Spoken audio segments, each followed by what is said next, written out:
Okay, I'm about to call my senator, Mr. Daniel Coats from Indiana. The telephone number is 202-224-5623. Just like to know what he thinks about the Second Amendment and what's going on right now with all of our rights violations taking place. Let's see what he has to say.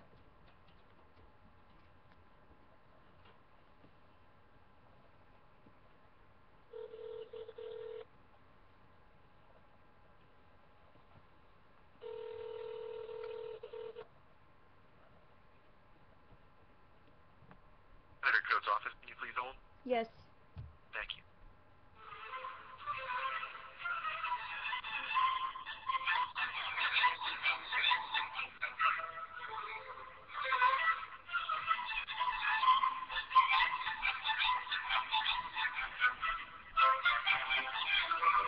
Upbeat music at least.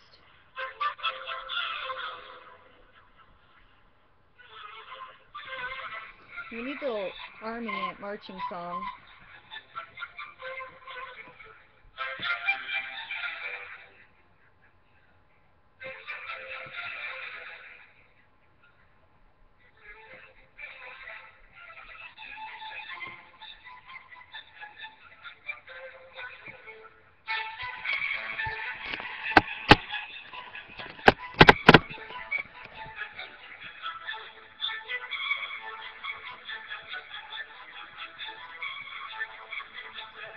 Gee, I wonder if maybe they're experiencing a high call volume. I wonder why that would be.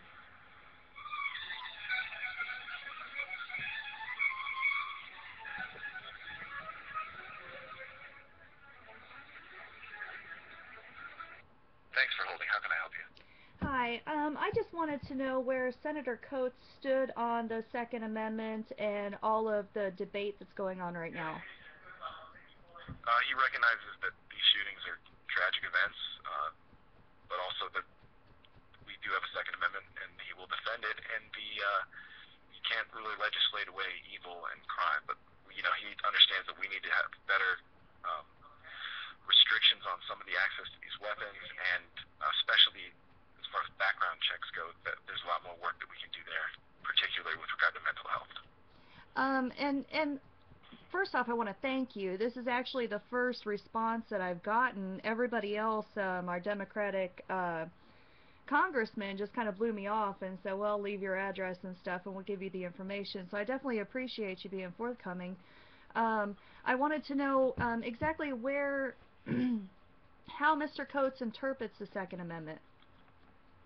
Well, he's not available for me to check with right now, but this is the part where I do have to say, well, I'll get back in touch with you and I'll take your name and address. I don't know his detailed interpretation, but he's served in the military before. He's also voted for an assault weapons ban before in 1993 because it was a crack war, and he voted in favor of protecting law enforcement who were, over there with 5 or 6 shot revolvers against guys with 30 and 40 shot tech nines and whatever. So he's been flexible on this issue and clearly thinks about these issues and reacts to his constituents. So I'll let him know that you've got these questions. Okay. It was just more that I'm concerned with all of the media and our representatives when they talk about the Second Amendment, saying, don't worry, you're still going to have your right to hunting and sport and self-defense. Well, the way that I interpret the Second Amendment, it's very clear cut. It says, the hedge against tyranny. yes, exactly, and that's exactly what it is. I mean, nowhere in the Constitution does it mention hunting or sport or any other recreational activity as a God-given right, and I just think that the direction that this debate is heading is... Right, they're treating it like an amenity or a hobby rather than a God-given right. Right, and that concerns me, especially historically speaking. If you look at history and what happens when things like this are implemented by people like that, it hardly ever turns out well for the people that willingly give up their defenses. Right. So that's a concern.